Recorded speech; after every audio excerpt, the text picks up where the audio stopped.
যেটি দেখছিলাম যে আমরা জেনে গেছি ইতোমধ্যে যে তারেক রহমান ফিরবেন 25শে ডিসেম্বর, কিন্তু পররাষ্ট্র উপদেষ্টার কাছ থেকে শুনলাম তিনি এখনো ট্রাভেল পাস নেন নাই আসলে।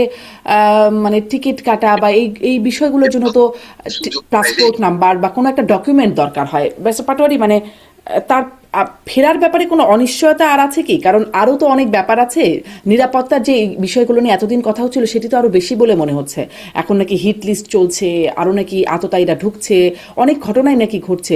নিরাপত্তার জায়গাও কি নিশ্চিত হলো? ব্যাসটা পাটোয়ারি, দুটো বিষয় যদি একটু। দেখুন, আমার কাছে মনে হয় নিরাপত্তাহীনতা এই ধরনের গুরুত্বপূর্ণ ব্যক্তির ক্ষেত্রে সবসময় থাকতে পারে। তবে উনি তো এখন এসএসএফ সিকিউরিটি যদি পান, তাহলে এটা একটা নিরাপত্তা বলয় তৈরি করবে। এসএসএফ তৈরি হওয়ার পরে এসএসএফ এর অধীনে দায়িত্বপ্রাপ্ত থাকা অবস্থায় বাংলাদেশে কোনো প্রকার এই ধরনের ঘটনা ঘটেনি। এরশাদ স্যার এসএসএফ তৈরি করেছিলেন, এরপরে আর ঘটেনি।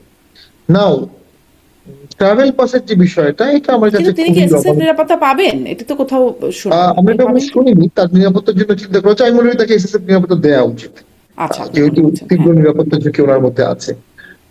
কেন খালেদা জিয়াকে দিল এটা আমি বুঝলাম না। মানে খালেদা জিয়ার নিরাপত্তা ঝুঁকি কি আছে যদি উনি এবার কেয়ারে থাকেন, কিন্তু তাকে এসএসএফ দেওয়া হলো। বাট আমি জানি না এসএসএফ এর মধ্যে হয়তোবা অ্যামেন্ডমেন্ট করে তারা যেও সেখানে আসতে পারে, এটা গভর্নমেন্টের বিষয়। দ্বিতীয় হচ্ছে, ট্রাভেল পাস বা কোনো কিছু দরকার হওয়ার কিছু নেই। বাংলাদেশের যে কোনো নাগরিক তার দেশে ফিরে আসতে পারবে, ফিরে এসে ফেরত যেতে পারবে কিনা। যেমন মিডল ইস্টে প্রচুর লোক ইলিগাল থাকে, আমাদের কাছে অ্যাডভাইস চায় যে আমি আর দেশে থাকবো, দেশে ব্যাক করবো, আমি ইলিগাল। ঠিক আছে, তুমি জাস্ট এম্বাসিতে যাও। তখন এম্বাসি তাদেরকে একটা টিকিটের ব্যবস্থা করে দেয় তাদের টাকাতেই, এবং তারা ফেরত আসে। তো বাংলাদেশে ফেরত আসাটা কখনোই কোনো সমস্যা হওয়ার কথা না। তো সেটি ইস্যু না। ইস্যু হচ্ছে, আমি অনুভব করি তারেক জিয়া অত্যন্ত ভাগ্যবান। তিনি এমন একটি সময়ে এখন দেশে আসার সিদ্ধান্ত নিয়েছেন যখন বাংলাদেশে একটা হিউজ পলিটিক্যাল ভ্যাকুয়াম চলছে। হিউজ দেশের যে পরিস্থিতি, নেক্সট ভোটে ক্ষমতায় গিয়ে কেউ এই সমস্যাগুলো সমাধান করতে পারবে না, এবং হতাশাব্যঞ্জক একটি ভোটের হতাশাব্যঞ্জক সরকার, হতাশাব্যঞ্জক পারফরমেন্সই হবে। তারপরও দেশ বাঁচাতে লিডার প্রয়োজন। এই চরম ক্রাইসিসে একদিকে আছে বর্তমান সরকার, যারা প্র্যাকটিক্যালি কোনো সমস্যার সমাধান করলো না, কোনো বড় সংস্কার করলো না, দেশের মানুষের জন্য সঠিক কাজ করলো না।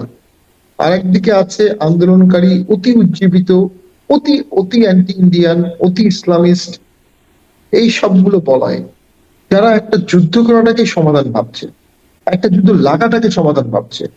একটা যুদ্ধ, একটা কনফ্লিক্ট জোন, একটা দেশকে